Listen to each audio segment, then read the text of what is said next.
What's up, Kansas City? I'm Tahiri. I'm Brionna. And I'm Ieishia, and we are CMG. Today we're going to talk about the Trayvon Martin case.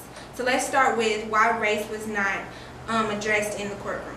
I feel like with the race not being addressed, it took a vital part of the trial out, with not having the prosecutor being able to say that a child was killed in cold blood because of the color of his skin, and it made the defense easier to say that it was just him defending himself against the predator, basically. Yeah, and another thing is a lot of the evidence, with the phone calls and all of that, it had a lot of racial comments in it. So for you to completely rule out race was kind of ruling out the evidence at the same time.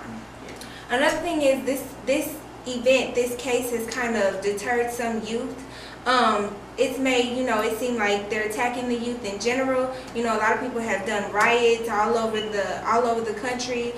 People are planning things and talking about, killing Zimmerman, and that's not okay. I just feel like the riots are not going to make a change. There's people on, like you said, there's people on social networks talking about killing Zimmerman. It's not going to make a change.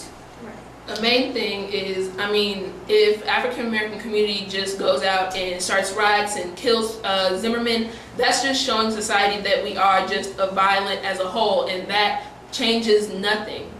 Right. And another thing is, why come the jury didn't clarify their question?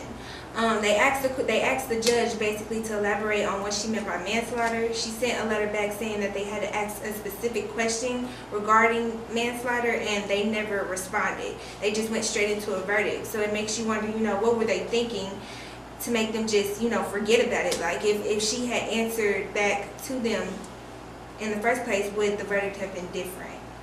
Just knowing that the lack of one question could have changed a whole verdict, a man being put in jail, someone getting justice. It's mind-blowing. Mm-hmm. Right.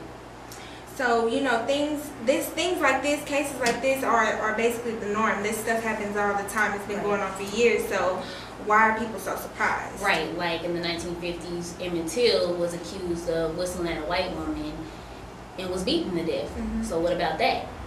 Right, that's true, but I feel like at the same time in the past it was more about race. Now I feel like once again the youth is being attacked, and it's just not. It's an uncomfortable thought, because it's like I thought the justice system and society was supposed to build us up and influence us, and it's hindering us instead. Well, another event that's more recent than Emmett Till was Michael Dunn, a white man, killed Jordan Davis. Basically what happened was Jordan Davis was with his friends in their car at a gas station, blasting their music like most teenagers do when they're driving. Mm-hmm. Michael Dunn confronted the African-American boy, saying that his music was way too loud. An altercation was started, and Michael Dunn shot Jordan Davis in cold blood. This happened in Jacksonville, Florida, in just November of 2012. Yeah, and that's the other thing about Florida. They have that little stand your ground law, and I feel like that's kind of posing more of a threat to younger kids now, because apparently everybody seems to be threatened by young African American kids in general. So it's like this law is just making it okay to shoot and kill kids, and that's not okay. Well, with all this being said, the sad part is the African American community only comes together when there are big events, and it's like if we were to work as a unit, we can prevent things like this from happening before lives are lost. So.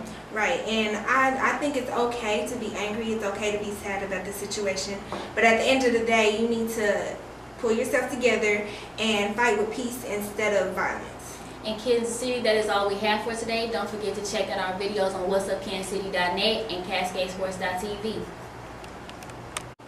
Hi, my name is Nelson. And my name is Mia. And we are CMG.